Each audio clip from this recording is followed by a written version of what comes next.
Alright guys, welcome down here, Saturday afternoon, and for the first time ever we're going to be cooking dinner for you guys on camera. This is the first time that we've done something like this here on the channel.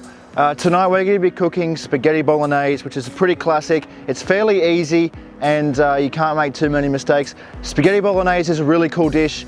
It's kind of like a 79 series Land Cruiser. It's like a base platform for you to build on. You can do so much with bolognese and experiment in heaps of different ways, but today we're just going to keep it simple. So we've got some crushed tomatoes, some fancy pasta, some curly fettuccine. We've got 2 kilos of beef mince, some Italian herbs, tomato paste and some onions. And I've got this jar sauce that we're going to start off by throwing in the bin. So to get started, firstly, you need to cook off the beef. So if you buy mince from Coles or Woolies or something like that, they have a usually high fat content, and if you combine that together with the tomatoes, it's going to be really gross. So you want to firstly start by cooking off the beef and then draining all the crappy liquids out. Now the reason that I'm using so much beef is because we have a fair few people here with us. Of course, depending on the amount of people that you're feeding, you adjust your ingredients, and bolognese is one of those dishes that you can really bulk it up in order to feed a lot of people. Now I'm only using onions. Again, I'm keeping it really simple for camp, okay, but at home you can add all sorts of things: celery, carrot, all that stuff you can add into your bolognese. So it seems to be getting nice and hot, and we're just going to pop that in there.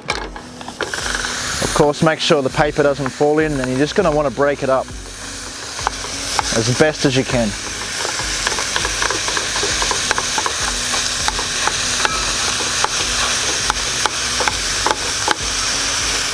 The best way to break up the bolognese after putting it in the pan like this is with a whisk.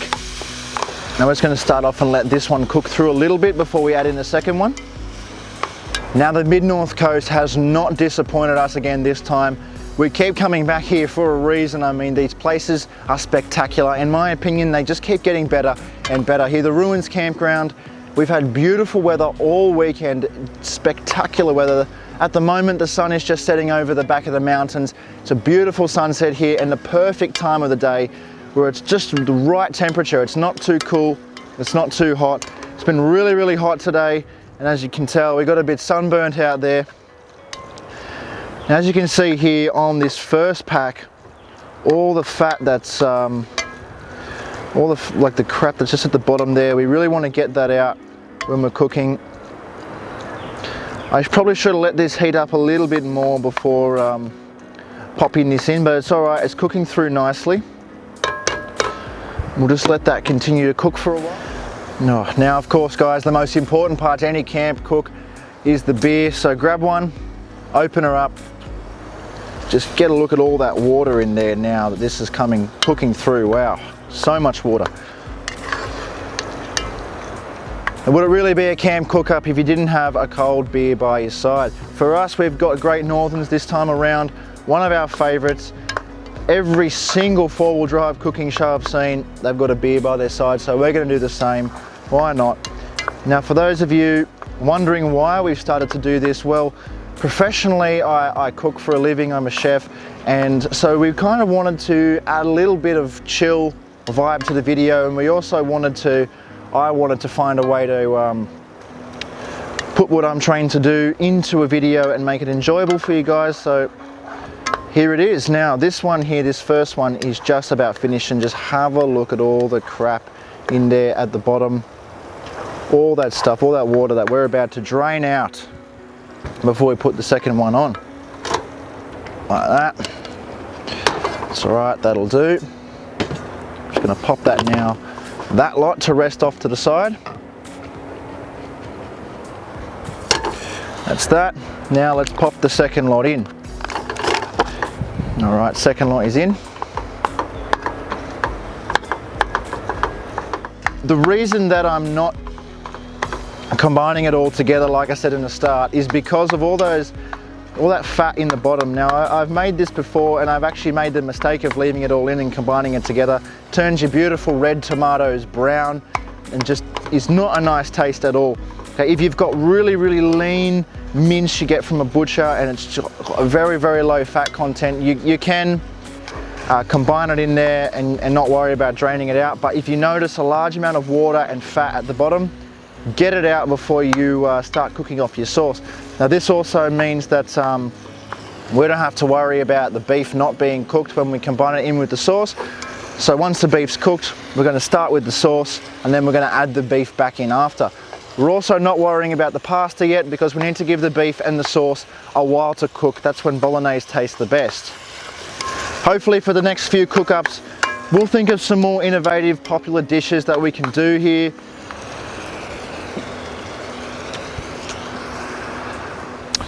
So normally when you're cooking bolognese, you just use spaghetti. Really, you can use any pasta you want. We've got curly fettuccine, takes a bit longer to cook.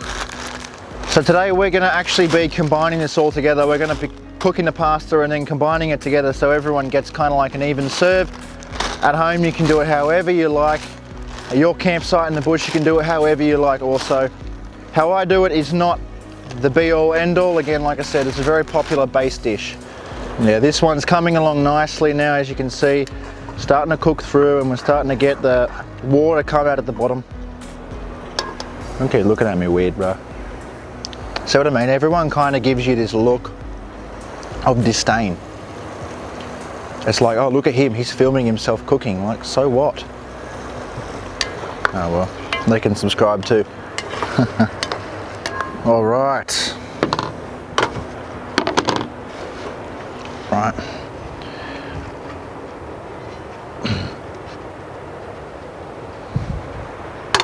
So here comes the worst bit, I'm afraid. Gonna need me beer by my side for this one, chopping up the onions. So we're gonna dice these onions up. It doesn't really matter how you do the onions for this dish. Like, it's really up to you. It can be big, small, upside down, whatever. So once they're diced up, you want to get your heat back on. Now, doing it this way, cooking the beef first, means that you don't need to add oil in. You've already got the oil from the beef, so you can just go ahead and tip these in. So for us, as we cut them, we're just going to add them in. I'm just going to speed up a little bit here. Get them in. Now the objective of this is to get them nice and brown. Onion is a very flavoursome vegetable. Get that in there.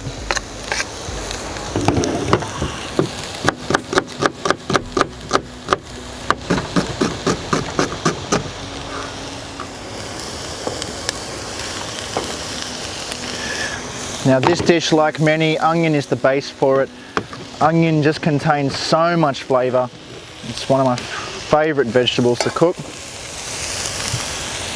So we got through the onion chopping and we didn't cry. That's fantastic. Now that one's on. Can turn on the pasta, pot to start boiling, and we'll get this one mixing around. Now traditionally a lot of people would add garlic in here. We're not going to do that. We're going to add mixed herbs in here. So just at the start, when the onions start to fry off, I'm going to pop the mixed herbs in.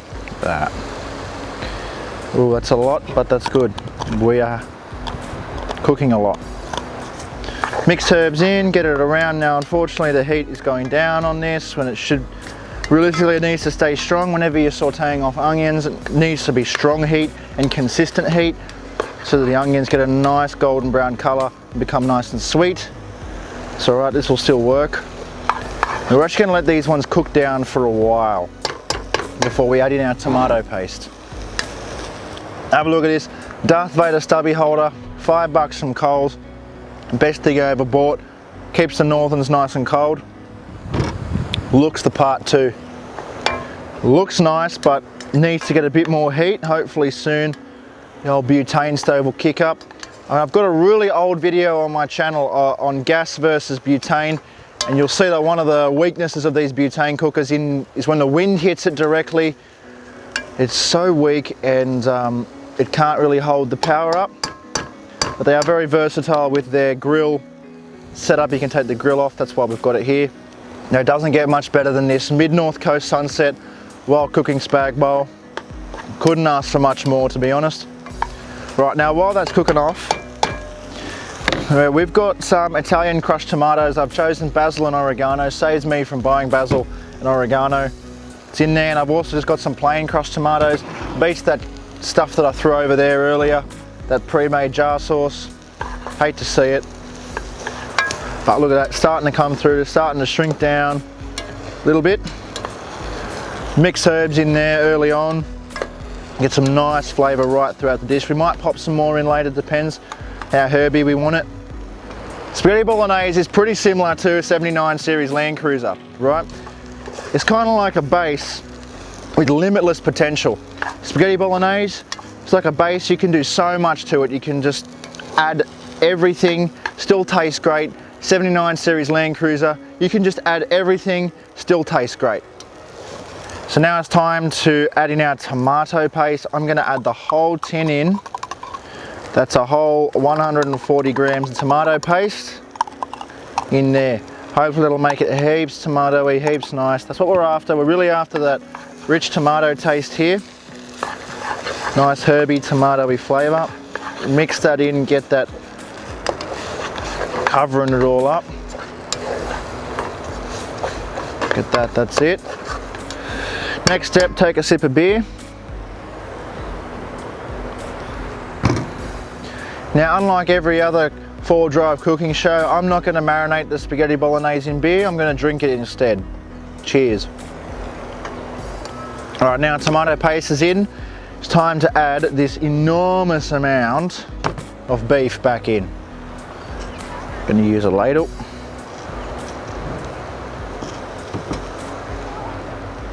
This leaves all those juices at the bottom. Saves you from spilling it everywhere too. Although I'll still spill it. So I'm adding it in bit by bit and then stirring it around. That means that the tomato paste is going to get over all the beef, and it's going to guarantee that we're going to have enough room in there to fit it all. And it's all going to be covered nicely. So give it another stir.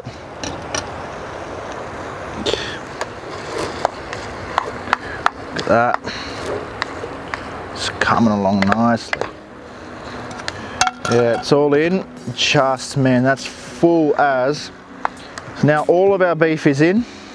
It's a lot, man. That's a lot of beef. 2 kilos of beef in there. Now, the key to this is just to keep stirring. And remember, the mince is already cooked. Okay, so all we're doing here is just letting the tomato sauce cook, which is what we're about to get onto now. So starting off straight away, some crushed tomatoes. Okay, these ones, basil and oregano. They're nice, they're sweet. Get them in there. Look at that, the beautiful redness. We've got 4 of them, so wow, damn. Look at that, it's coming along nicely. We'll give it a bit of a taste. Let's see. Looking pretty good. Yeah, got to keep the bottom, keep stirring the bottom. Man, this is full. Look at how full this thing is. And we've had such a massive day down on the beach today. I walked the entire beach looking for fishing spots, looking for the cuts and breaks in the waves. And I come all the way back down. It's a 7-mile beach, whatever that works out to be in kilometres. I'll probably pop it up on the screen now. Whatever that looks like in kilometres, that's a lot. And it was way too hot for us to wear the Vikings hoodies. So we're actually going to work on getting some shirts made up for these summer trips, because man, it's not getting any cooler. And the last thing we're going to do is sweat ourselves to death in those hoodies. So look at that, that's coming along nicely there. Let's have a look here. The consistency is just about right on the bolognese now, but we've got 14 minutes from the time that we put the pasta in, which will be probably about 30 seconds until the time it's ready. And so we want to maintain this consistency. We've still got 2 tins, and so we're just going to let it cook out for the next 15 or so minutes while we get this going. Big stuff here. We're going to break it in half and drop it into this small pot. All right, that's almost full. Oh wow, oh ease. All right, now when you pop pasta in, You always want to make sure you stir it up off the bottom so it doesn't get stuck in there. Let's just keep stirring this. You can see all those liquids coming to the top there. Keep that cooking down. And it's very important with this bolognese, all bolognese for that sake, that you keep it off the bottom, because that is where it's going to burn and it's going to start tasting like crap, and you definitely don't want that. It's important with the pasta as well to keep it off the bottom and keep it from sticking to each other. This cold fettuccine looks nice, and the fact that we snapped it in half means it's more edible in a single bite, and it fits in a small bowl easier. I think this is the first time that I've actually worn this hat in any videos as well. Actually, maybe one of the old fishing videos I wore this hat, but it's that hot, my neck's all burnt up, so I need to protect it best way. It's coming along real well. Needs a bit of salt, but oh shit, almost done. First lot of pasta is just about done. That was real fast. Get it out, that's it. There we are, got that pasta in there nicely. It's beautiful pasta. This curly fettuccine looks the part, that's for sure. Pop that on the side.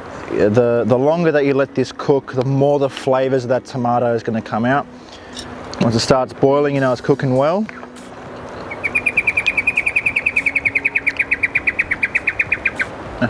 That's cool. Subscribe. I know, yeah, I reckon. Subscribe. And within the final minutes here of this being ready, so my estimates were alright in terms of how much I needed for this. The tomatoes, I got 1 tin left if I wanted to let it cook a little bit longer, but I don't, because this pasta will be ready in a couple of minutes. We've snapped it in half, so it seems to be cooking a little bit faster. I did also plan to combine it together in the pot, but this pot is too small. As you can see here, it's just so full, but it's tasting how it should and it looks how it should, so pretty happy with that for a first cooker. Ideally at the end you'd add salt. That's it, he's ready. Pop her in the strainer. So we cooked 2 batches of pasta in the 14 minutes that was recommended on a packet. So we snapped it in half and it took half the time. I didn't know that was a thing. So only small bowl, but first gonna grab a bit of pasta. Smash a scoop of that in. A bit more on ladle. So there it is. That is the simple spaghetti bolognese cooked up at camp. Simple as recipe that we used today. Didn't experiment with it, just stuck classic. There's a million different things you can add. Serve it up with some parmesan, some garlic bread, whatever. Depends on your setup and your budget. We just went real simple. This is it for us. Doesn't look that fancy, but man, it'll taste great. So that'll be it for the camp cook up. I mean, that's pretty much all there is to it. I'll pop the ingredients up on the screen now. This is what I use to feed 5 people. So if you've got a big family, you can use that recipe too. It's very simple, it was pretty cheap. I just used the home brand stuff. If you've got a big budget and a big setup, go for it. You can go all out on this dish. There's so many different ways to do it. But that's it for the camp cook up. Now let's dig into it. So it is now time for our adventure into the Booti Booti National Park to come to an end. If you enjoyed this place just as much as we did, guys, please consider hitting the like button and subscribing, and come check this place out for yourself. And as always, we will see you in the next adventure.